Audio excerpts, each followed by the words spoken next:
Okay. For those of you that have just joined, please type in where you're from calling, or where you're dialing in from, if you're dialing, and where you work currently, and what role do you serve. So if you would let us know that, that would be appreciated. And again, I'm going to mention this. If you would keep in mind that we have a survey at the end. So if you stay until the end, you'll be entered into and take the survey. You'll be entered into the raffle, and the raffle to win $25 gift card. So there are many parts of the presentation where there'll be polling. I already mentioned that. And then let's see, what else can I tell you? Before we get this webinar kicked off, I want you to, if you forever, for whatever reason, you get bounced during the webinar, please rejoin with the link that you've already been given. And as always, we're going to have the survey, and I want you to make sure that you listen around for the Q&A at the end. So we're going to have a little question and answer period. And, you know, that's really what I think we have. So at this point, we're going to have our first poll. And then I will introduce our leader for today. So, when was the last time? This is the first poll. Let us know what you think. When was the last time you did a DISC assessment? Never? Within the last year? 1 to 5 years ago? Or more than 5 years ago? I think everyone has answered. We have 7 out of 8 have answered. And there we go. So pretty much across the board, part. So, you know, interesting to see how, and I'll share the results with you, interesting to see how things have kind of paired out here. We have all walks of life. So thank you very much for that. I appreciate you. Hopefully today's session will help all of you. In your session, or in this session, we're going to hear from Erin Lighty. Erin is an organizational effectiveness and leadership coach. Her passion is developing highly engaged leaders who inspire and lead their teams to be more productive and engaged. Without any further ado, please join me in welcoming Erin Lighty. Erin? Thank you. Thanks, Brian. So it's really fun to be back here. So for those of you who have seen me before, welcome back. And if I'm new to you, my name is Erin Lighty. My business is Risen Path Consulting, and I'm a leadership and team development consultant where I help leaders improve employee engagement and employee productivity. And one of my passions is understanding kind of why we relate better to some people and instead of others. You know, why our personality just kind of is the way it is, and how can we potentially learn from that, learn about others' styles, and then work more effective together and have better communication and have better relationships. And so my passion is around DISC, and there's a lot of personality assessments out there, and they all have great purpose, and they're all designed to do something with purpose. You have Enneagram, and you have Myers-Briggs, you have DISC. So I'm certified and authorized partner for the DISC brand. So we're going to talk a little bit about that and kind of dive into what that means, and hopefully give you an idea as to what your style might be. Now there is certainly the assessment that can be done. So if that's something you're interested in, we will share that at the end. But we'll share a little sample of what a profile looks like and what you'll learn from it. Brian did an assessment, so we're going to share some of his results and ask him to kind of talk about what he learned as a result of doing his assessment, and then maybe how he can adapt to other styles so he can work better with people of a different style. So I'm going to go ahead and jump in and share our program here. All right. So I'm good, Brian. You can see my screen? I can see it. Thank you. Fantastic. All right. So again, I'm an authorized partner for the Everything DISC brand, and they have a lot of different programs out there, and this is one of my favorite ones. You might also be familiar with Patrick Lencioni's 5 Dysfunctions of a Team. So that's another one of their programs that we offer. So Everything DISC is designed to understand kind of yourself, understand what your style is, understand other people's styles, and recognize what those blind spots might be, and then how to build more effective relationships and communicate better as a result of that. So I know, like, a lot of times we assume people should just kind of act and behave like us, but as we go through some of this, we discover that, you know, we were sometimes very opposite of people, and this puts a little bit of light on that, sheds some light on that. There is absolutely no right or wrong style, right? So that's why I avoid calling it a test, because a test implies pass or fail, and this is not what this is. So this is an assessment, which is simply designed to kind of shed some light on your style and other people's styles, and really what we can learn from it. So I have a video here that talks about DISC, and when it's finished, we're going to do a poll. I want you to just tell us what style you think you are after watching this video, which is going to do an intro to it. What if people had their needs written all over them? If you knew that this person wanted more independence, and that person wanted a bit more reassurance, would it change the way you work together? Would it make your job easier? Yeah, it probably would. But that's not the real world. Or is it? Maybe if you had the right decoder, everyone's needs would be a lot more obvious. It would be clear how to work more effectively together, to be more productive, more satisfied. All you would need is a tool to help you understand where people are coming from. This is DISC, your decoder. It gives you a way to quickly understand the needs and priorities of the people around you. It describes 4 basic styles: D, I, S, and C. Here's how it works. First, everyone has a dot. That dot tells you your DISC style.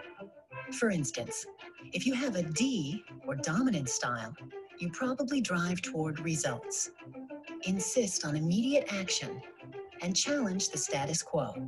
Most likely, other people with the D style share your priorities, even though you might butt heads from time to time. Different styles may find this same D approach to be blunt, intimidating, or insensitive. If you have an I, or influence style, you probably approach work with enthusiasm, enjoy collaboration, and take quick action.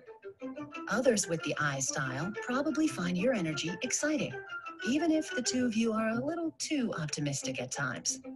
Different styles may find this sort of liveliness and fast pace to be sloppy or reckless. Or you may have an S, or steadiness style, which means you like to support people, maintain stability, and enjoy collaboration. People with the S style will probably appreciate your patient and easygoing nature, even if that means there's little sense of urgency. Different styles might see you as overly accommodating or indecisive. And finally, if you have a C, or conscientiousness style, you probably focus on accuracy. Use your logic to challenge ideas and seek stability to ensure consistent outcomes. Others with the C style will like that you prioritize getting things right, even if the two of you can get bogged down in analysis. But for people with different styles, this cautious pace may feel dry, sapping their natural energy. Now, in the real world, it's not always that simple. Your dot can be between 2 styles, such as in the area between I and S, and you can have 4 or even 5 priorities. For example, in addition to collaboration, enthusiasm, and support, you might also share the priority of accuracy with your C coworkers. The point is, even though you need to recognize your own DISC style, you also need to know where the people you work with are coming from. Whether you're simply connecting with others, solving problems, or working through conflict. You'll have to stretch from time to time. And using DISC as a guide, you'll have a better sense of when and why that sort of adapting is so crucial to not only your success, but the success of everyone in your workplace.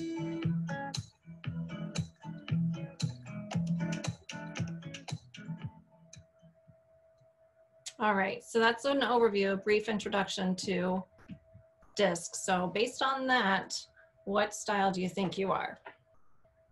I'll go ahead and put up that poll. All right. Well, let's see.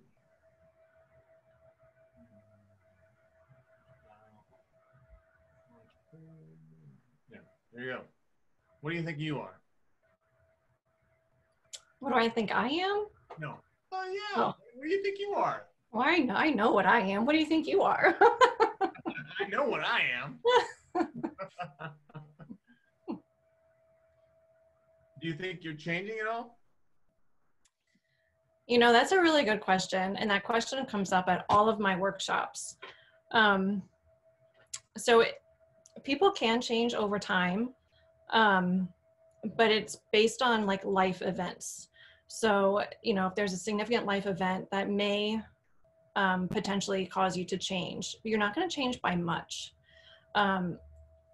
It's all in how you answer the poll, how you answer the assessment questions.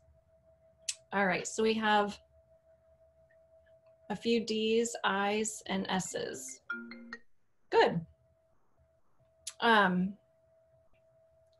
So it's all based on kind of how authentic you are when you answer the questions during the assessment.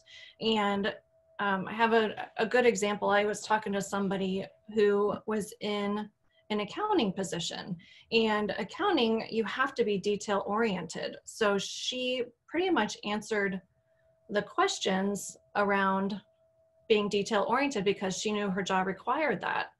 Well, fast forward, she's no longer in accounting. She's actually an author of a book, and she's a leadership coach similar to me. And she took it and answered it a little bit more authentically. And she's an I, she's like an ID. And she said, well, I answered the questions because I knew that's what my job required me to be. So when a question was, I'm detail oriented, she answered strongly agree because her job as an accountant required her to do that. So you just have to be cognizant that you're being true and authentic when answering questions in the assessment. You can answer any of the questions and come out any style you want to be if you wanted to do it that way. But it's in your best interest to be authentic when it comes to that. So that was my long answer to your question. But it's always a good question. So people rarely change as long as they're authentic in answering their profile questions. All right, so let's talk a little bit more about, you know, kind of the cornerstone principles of DISC. So they're all equally valuable, and there's no one that's better than the other. And ultimately, everyone is a blend of all four styles. You just have a priority towards one of them. It's influenced by other factors such as life experiences, education, maturity, and, you know, just kind of what you know, as you grow up and mature and all that, things impact us. Understanding yourself better is the first step to becoming more effective when working with others. So the key is to understand self, understand others, and then use that information to have better working relationships. Help us understand others and their priorities and how they may be similar or different from us. And then improving the quality of the workplace by using this. And it's not just the workplace. So it's in any relationship. Like my husband and I have done this. We had his daughter take an assessment, and it really just helps us kind of understand what each one of us is motivated by and what we prioritize. So like if my husband, Matt, he's very much people oriented. I'm not as much people oriented as he is. And so we just have to understand that about each other and have the ability to adapt to that. So that's really what this is about, is just kind of putting some light on that. So you can ask yourself two questions, and that's how you identify both yourself and someone else and what their style might be. So you ask yourself, are you fast-paced and outspoken, or are you cautious and reflective? Now for me, my answer to that is cautious and reflective. Brian, what's your answer? I'm a little more fast-paced. Right. So then the second question is, are you questioning and skeptical, or are you accepting and warm? My answer is accepting and warm. What's yours, Brian? I think I'm accepting and warm. Okay. So we take those two questions, we put them together. So if we have somebody who answered they're fast-paced and questioning and skeptical, they're a D. Fast-paced, accepting and warm, they're an I. So this is what Brian answered. Cautious and reflective and accepting and warm is an S. That's what I answered. And then cautious and reflective and questioning and skeptical is a C. So that's kind of how you can ask those two questions in a simple format and kind of have the answer there. And then understand what people's priorities are based on that. What did you say, Brian? I say that's very interesting. I chose the two that are on the both sides of the eye. Yeah. Well, I didn't choose them, it chose me.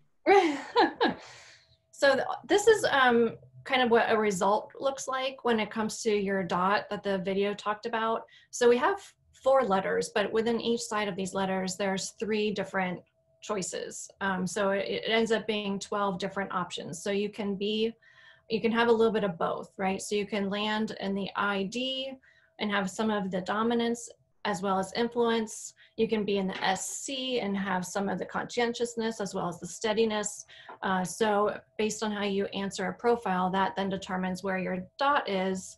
And it also determines like how far it is, where it is, how close it is to the center versus where it is on the edge.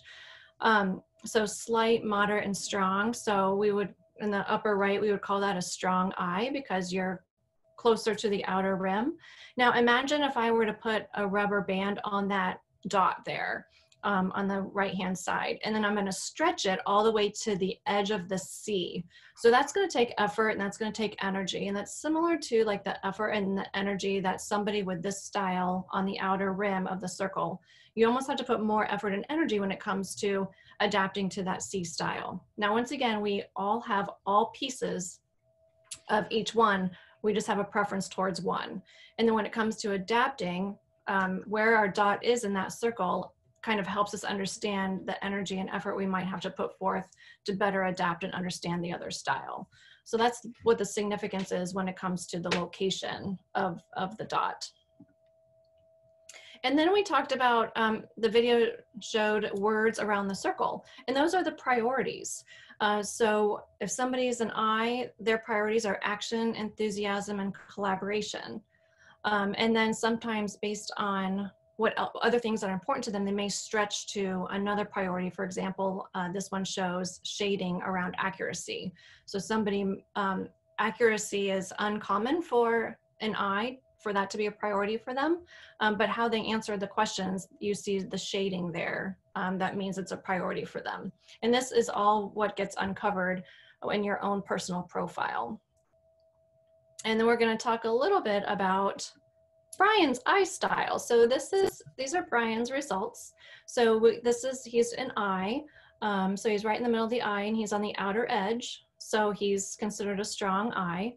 And he has the priorities of an I, which are action, enthusiasm, and collaboration. But then he also stretches over into results. So results isn't a common priority for an I, but based on how he answered his questions, that's a priority for him. So again, it's very personalized, and the report is close to 20 pages long, and it's very specific to you and how you answer the questions, and then it tells your story. So Brian, share a little bit with us kind of what you learned after reading your profile and your results. I really was just intrigued by the whole thing because I didn't know what it was going to come back with. In my former life, prior to having brain surgery and losing my eyesight for a few months, I always would have considered myself a D, you know, because I was very dominant. I was on top of my game. I knew what I wanted to do. I knew where life was going. I knew this, I knew that. I mean, I was just all over it. But then, you know, that big life occurrence, like you said, Erin, happened. And then I think everything changed for me because I started to invest, do more within self-investment and the self-awareness tools and all that. So that discipline became much better for me. And so it really skewed a lot of what I was doing, and that caused me to become more of an I. But beforehand, I definitely would say I was D, and that's probably why you see the results-oriented part of it comes up. Mm-hmm. Yep, I would agree. That's great. So it's what's interesting to learn from this is kind of understanding other people. So when you look around the circle there, and let's say an S, right? So their priorities at S would be collaboration, support, and stability. And also keep in mind that this person is accepting and warm, and kind of a moderate pace and all that. And then you pair this person with a D, and that a D style is very results oriented, straight to the point, doesn't want to beat around the bush. And I always relate this to, I worked with a small group recently, and their leader was a pretty high D. And some of the feedback as I was getting when it comes to understanding the culture is the employees were saying, that person doesn't like me, I'm intimidated by them, they don't care about my day, et cetera, et cetera. And that's just based on style. So what's interesting is when you talk to a D, they want their answers first. An S is more interested in building the relationship first and saying, so how was your weekend? How are the kids doing? And a D has no desire to talk about that. They'll talk about that at the end of the conversation. So they want to know more about, they want their results first, their questions answered first. And then at the end of the conversation, they're going to say, so what do you have planned for the weekend? Or how's your spouse doing? So it's so interesting and important to understand that, because sometimes people might take things personally, and it's not to be taken personally. It's just someone's style. And once what was that? I was going to say, I find that so fascinating because over the last few years, I've really spent a lot of time working on that, making sure I do the pleasantries first, because before, in my past life, I would be straight to the point. The emails were always on point, on task, didn't exchange a lot of pleasantries up front. But now I've had to change that, and it feels so much better for me to be able to have that conversation where, I talk more about family or fun or, the weekend, but, just doing that I've had to be intentional about it, because before I would just write the email and send it off. Now I need to write the email and I'm like, oh, I need to go back and, make it a little flowery, more, I call it flowery, but a little more, sensitive from an upfront perspective, as opposed to talking about it in the back end. Sure.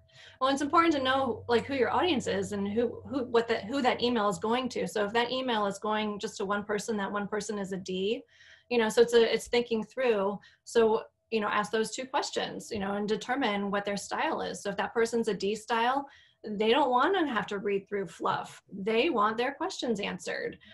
So, it's important to kind of just do the homework ahead of time and be like, okay, how do I best adapt to what I know about this other person and what I think their motivators are, their priorities are. So it's so important to do that little bit of homework first. I know before I went into any meetings, I always kind of did a quick evaluation of, okay, so who am I meeting with, and get an idea as to what their style is.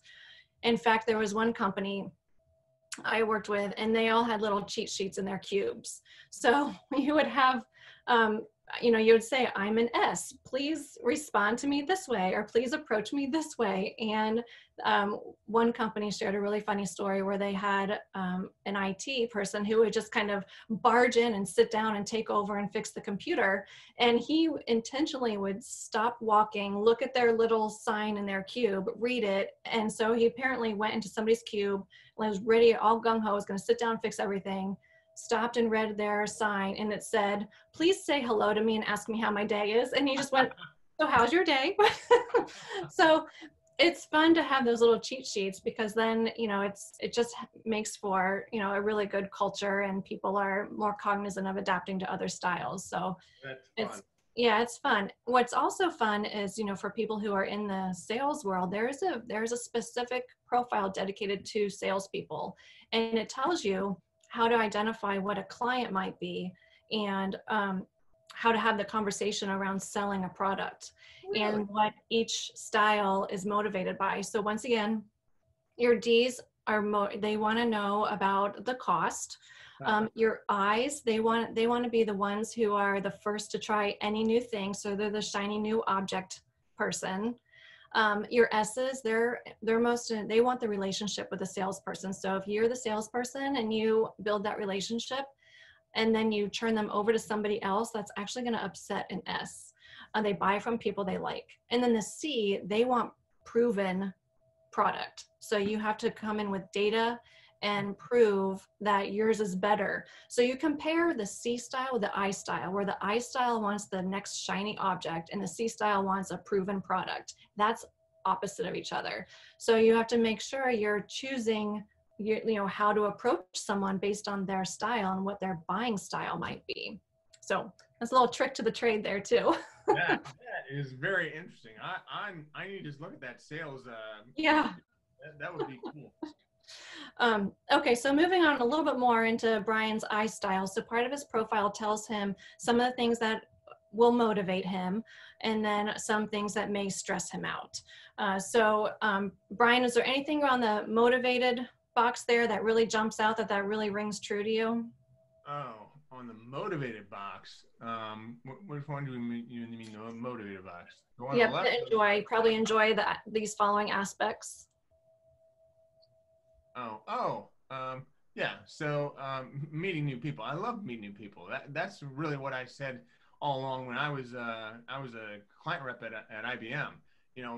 I was that for 10 years. I mean, that was the best part of my job, was getting out and meeting new people. So I did that all across the organization. I mean, I was taking people out to lunch that, it had nothing to do with my specific sales that I was approaching, but at least I got to know them better, and I got to know the organization better.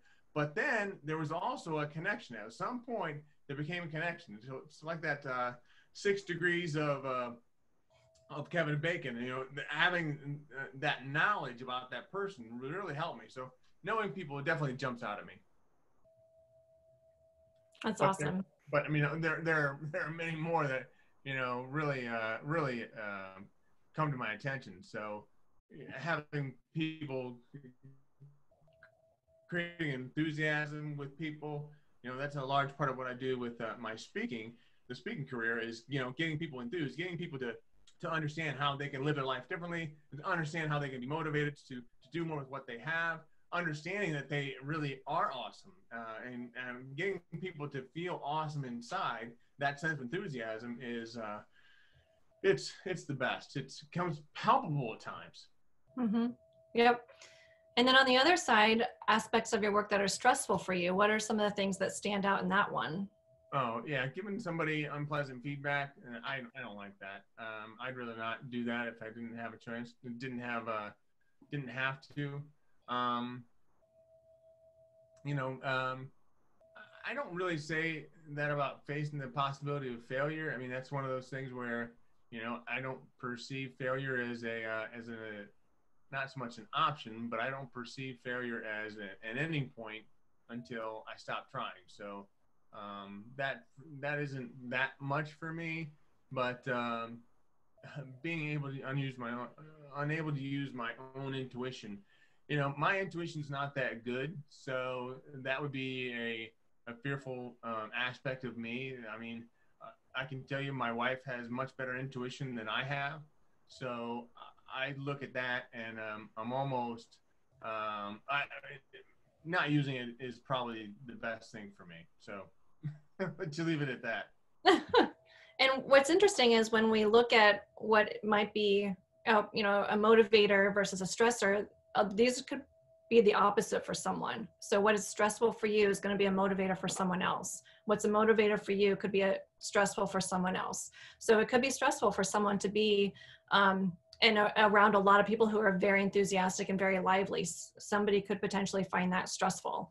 And then what you might find stressful, they would be motivated by. And that's where it's important when you're building a team, it's, you know, to have, you know, all these styles present, because everybody's going to bring that strength to the team. You know, if you have a team full of eyes, you know, you might not have someone who's focused on accuracy, or someone who's there to kind of press pause, because you need that. You need all those qualities and all those characteristics and all those priorities and as part of a team. So it's a good tool to use when it comes to building a team. All right, so once again, when it comes to other people, you can ask yourself, do you find them to be fast-paced and outspoken, or cautious and reflective? And then do you find them to be questioning and skeptical, or accepting and warm? So if you're if you're thinking about somebody, it could be somebody you work with, somebody you live with, you know, a family member, a relative, coworker, you know, think of somebody and try to read them and try to determine where you think they are. And so you put that all together and you identify if they're a D, I, S, or C. So we are going to watch another video, and this is a video about each one of these styles in conflict. These characters have their letter on their name. So Sally is a D, Stephanie's an I, Dante's a C, and Tom is an S. And they're on a project team. And so all 4 styles are represented, and you're going to see what happens and how these styles react when it comes to conflict. So as we're seeing this, kind of identify what some of these blind spots might be, or where they might not be adapting to another style in the best way. I sent you that code yesterday. Yeah, in the afternoon. You knew I needed the full day. You said you needed a full day if the code was bugging. I fixed it so we have a prototype that works. Yeah, the prototype never needed to work. It just needed to give them a basic idea. That's it. I don't deliver subpar results. And a prototype that doesn't work defies all logic. But like I said before, I'm not going to get into it. I don't like conflict, especially when things get volatile. I don't want any part of that, so I just put my head down, do my own thing. Hey guys, what's up? We don't have a prototype. Uh-oh. Oh, well, that's no problem. I can talk about the new features and maybe the personalization too. Yeah, hey guys, you're missing the point. You can't ignore the fact that we're completely unprepared. Plus, I don't have anything in my plan about the new features. We present in 15 minutes. Neither your plan nor your ideas is going to inspire any confidence if we can't produce a basic prototype. Sometimes I can be too harsh. When I get frustrated, people matter less than winning, and sometimes they just seem like obstacles in my way. And it's really hard to back down when I know in my gut that I'm right. If they just listened to me, we'd have a winner on our hands right now. You guys... Hold on, Tom. You guys, we've been here before. I tend to be sort of quiet. Usually it's because it's hard to get a word in without interrupting, and I'd rather just wait my turn than do that. But sometimes I think because I'm kind of quiet, people assume I don't have an opinion or something to add. But I do. I choose my words carefully. Because of that, I can sound unconvincing, and I struggle with holding my ground. I don't know, I might be wrong about that. You guys, I've got this. I am great at thinking on my feet. You're great at making promises we can't deliver. Now my plan... Your plan is like 100 pages long.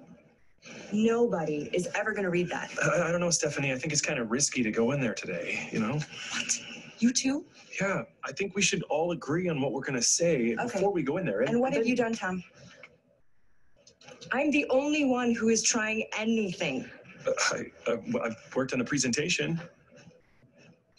Usually I try to keep things friendly, but I tend to lash out when I'm frustrated. I'm frustrated right now because I feel like no one is taking me seriously. And when I'm enthusiastic, it means that I'm reckless. And when I'm spontaneous, it means that I'm irresponsible. And it's hard not to take that personally. And that's when I'll say something that I wish I could take back, that I wish I didn't say, like now. You guys, like I said, I can get us through this. Well, we can't back out now. They're waiting for us. Let's go. Okay. Okay, so that's kind of extreme, but all styles were represented on a pretty heightened level.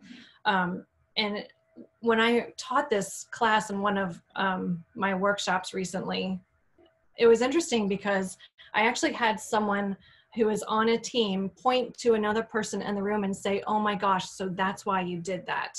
And it's always fun to watch the light bulbs come on in the classroom.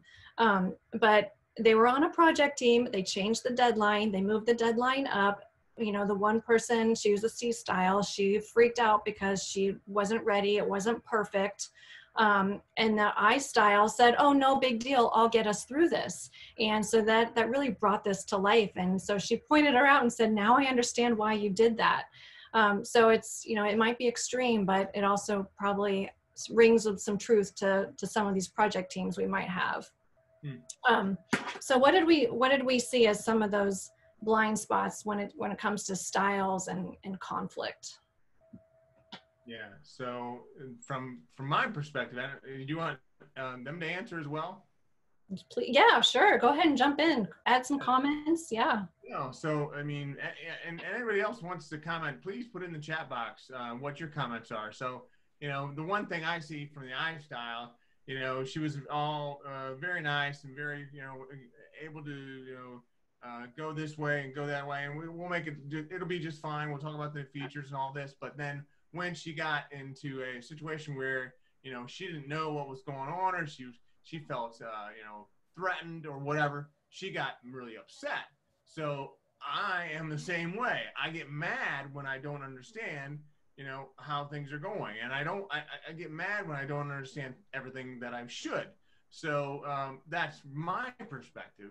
I think about the C, how, you know, he was very, very determined to make sure that they had the prototype, and I think from his perspective, he needed, I shouldn't say he needed to, so he has blind spots. And the guy with the the S, you know, he is definitely very wishy-washy. From my perspective, he's wishy-washy. Now that may be a blind spot of his. It may be a blind spot of mine that I view him that way, but that's how I approach him. So I would be, he would be hard to work with for me, just from my perspective. And then the lady that's the D, even though I found her, you know, to be a little, you know, a little gruff, I appreciated her perspective. And maybe again, that's because I used to be more of a D than I was before. Well, I used to be more of a D than I am now. So I think that's another blind spot of ours. So it's to, you know, get beyond the urgency at hand and understand how you can best serve the client. Right. Yeah, exactly. So kind of, you know, putting a spotlight on it and realizing that we all have blind spots, not only about ourselves, but about others, and understanding that there are other styles, you know, and as a result of that, there are blind spots. But you have the D style who, you know, the way she communicated it, she wants to win and she knows she's right. And then you have the S style who chooses his words carefully and is a little bit more slower paced. So you put a D and an S together, and you could potentially have conflict based on what is a priority to each one of them. But then, you know, you do the assessment, you understand that these styles exist, and you have the ability to adapt. You have the ability to understand those blind spots. You have the ability to pause, like you did just a second ago, Brian, and say, okay, well, let me think about this a little bit more. You know, it's not about what I think they should do. It's me understanding why they're doing that, and how can I maximize the strength of pausing, taking time, having accuracy, you know, being results driven, you know, putting all those characteristics together, because they're all strengths of those folks, and, you know, really appreciating that, as opposed to, you know, well, you should do this or you should do that. Right. Yeah. Yeah, and David Young commented, he said, here's the question here is how to overcome our blind spots and to adapt to different styles, since no styles are the right style. Right. Yep. It's a matter of understanding, you know, why we are the way they are, and how can we adapt based on what we know about others and what their priorities might be. So go ahead. I said thank you for your comment, David. Yes, of course. So this is another page taken out of Brian's profile. So he's a high I, so he has connecting with C, and he has all the other letters also, but I pulled the C one out because it's the one that's probably the most challenging. So connecting with a C, and there's a little bit bigger thing here for him to work on. So when it comes to working with a C, and with Brian, recommendations are to skip the small talk and keep the discussion focused on the task at hand. Let them set the pace rather than expecting them to reciprocate your lively approach, and then stick to the facts rather than trying to use enthusiasm to influence them. So we know Brian is enthusiastic and loves to influence, but if he's talking to a C person, that might not resonate with them. So these are some of the tips that he can then use to improve that communication, improve that relationship. Did this kind of stand out for you, Brian, when you read this part? Yeah, absolutely. So there's just the first paragraph that they showed after the C style and U, which I believe that's the page you're on, but it's the first page that I come to when I'm looking at how I would interact with a C style. It said, imagine that you regularly interact with someone with a C style. She's not highly sociable, and you may have trouble relating to her private nature and systematic approach. Because she wants quality and accuracy, she tends to hole up in her office for long stretches of time, checking her work 2 or 3 times before being satisfied. This probably seems unsociable and perfectionist to you. And that's exactly how it seems. But we're all different, and we need to understand that we're all different and be able to work with other people that are different than you, because if we were all the same, and I mean, if they were everybody was me, I mean, it would be great, but that's not a blind spot. Not at all. But if we were all the same, life would be really boring. Right. Yeah, it's, you know, so my style is S, sometimes SC, and so I don't like upsetting people, and I don't like delivering bad news. And I remember way back in my corporate days, I had to generate some data for someone, and I submitted it, and then I realized about a day later that it was wrong, and I had to go tell this person that my data was wrong. And once again, that's not something an S likes to do. But then we had a way to look up people's styles. So I looked this person's style up, and turns out she was a C. So here I am about to go tell someone who emphasizes accuracy and details. I had to go say my details were wrong. So this is the first thing I said to them. Look, I know this is not what you want to hear. And I know with your style, accuracy is very important to you. And I know with my style, I don't like upsetting people, but my data was wrong. So I just kind of put it out there, you know, and I said, here's what I know about you, here's what I know about me. And I know I don't like it, and I know you don't like it, but I have to say it anyways, you know, and just so you kind of have a way to kind of acknowledge it and use it as well. And demonstrate that you appreciate that, you know, they like the accuracy. Another part of the profile is you get these little cheat sheets on all styles, so all 12 styles, and it's specific to how you can best adapt to each one of them. Something else that's really fun is if you know somebody else who has taken this, you can do what's called a comparison report, and you can compare the two of you and what's important, what your priorities are, and kind of how you land on certain things. So I pulled a comparison report for me and Brian, and we see that with Brian's style, he emphasizes enthusiasm, action, collaboration, results. With my style, it's stability, support, and accuracy. I don't 100% agree with the accuracy. For the first time in a really long time, I scored out as an SC as opposed to just an S, which would put me at collaboration. And then it tells us, you know, what each one of our styles focuses on with the I style and the SC style. And then what we can do is we can go a little bit further, and we can get a picture as to, you know, for example, different characteristics, outgoing versus private. Brian's on the far end of outgoing, I'm on the far end of private. And then it tells us how we can apply these. And this is this is Brian's specific report. So this is roadblocks when working with me. So this is what Brian would be reading. And then benefits, and then tips for working. Ask Erin how she likes to be approached. So we have Brian's really high enthusiasm and highly outgoing, and I'm a little bit more reserved. So how can he best adapt to that style of mine?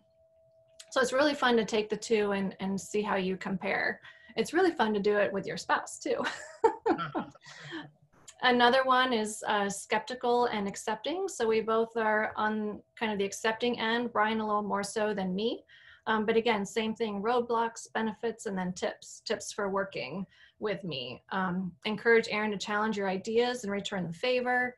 Take the time to consider additional options rather than just going with first suggestion. Eyes are highly motivated, and they kind of like that new shiny next shiny object type of thing. And an S might be able to reel them in a little bit and say, well, let's evaluate a little bit longer. Consider seeking input of more skeptical colleagues when decisions need to be made. So again, you can kind of see how it's important to have a good team of all these different styles. You also will see soft-spoken and forceful, calm and energetic, tactful and frank, daring and careful. So those are some of the other characteristics that can measure the two people and when it comes to working together. So it's a pretty robust report that you get as a result of it. So just a quick summary, the DISC profile is the understanding yourself, understanding others, improving communication, improving relationships, and just recognizing that we all have those blind spots, both for ourselves and for others. And if we just pause and kind of reflect on our style and what's important to us and what may not be important to someone else, ask those two questions to understand what style they might be and how we can best adapt to it. So hopefully you took a little something away. If by chance you're interested in a personal profile, maybe one for you or one for your workplace, your team members, simply shoot me an email. You can go ahead and capture my email if this is something you'd be interested in. But it's an assessment, and then it generates a pretty lengthy report that tells you about your style and then how to adapt to other styles. And then we'd love to hear from you. So, questions, comments, thoughts, what was there an aha moment? Is there a takeaway? What types of things did you learn from this? And then we're super curious to know if there's anything you'd like us to cover, any topics you'd like us to cover in future workshops. Yeah, and stick around. We have done very well with everyone sticking around here today. So stick around to the end, and we're just in a minute here. We'll do the survey, and if you take the survey, you're going to be entered into the raffle to win the $25 gift card. But yes, be thinking about what we would like to have covered next. If I was thinking about this as you were talking, Erin, and you mentioned the five, what was it? The 5 different traits. I forget. You had it. You said dysfunctions of a team. Mm-hmm. Yes, 5 different dysfunctions of a team. Mm-hmm. That might be something that we have for the next time. So if that's something that you find of interest, anybody that's on the line, let us know. I'm gonna be sending out emails here in the next few days and just checking in with everyone to see how they liked the survey or how they liked the workshop, but then also what else there is out there that you may want to know more about. So please be thinking about that. Yep. Do you have the final poll? Is that next? That's next. Awesome. Are you ready? You are ready. I'm ready. Okay, cool. Here we go. So I'm not going to share these results, but if you would, please answer the following poll. I'm giving you about a minute or so to go through. There's about 4 or 5 questions. Yeah, 5 different questions. So, and the last question says, are you interested in attending the next workshop on July 26th? That is not correct. The next workshop is going to be sometime in September. We haven't picked out a date for it yet, but if you're interested in attending the next one, please let us know.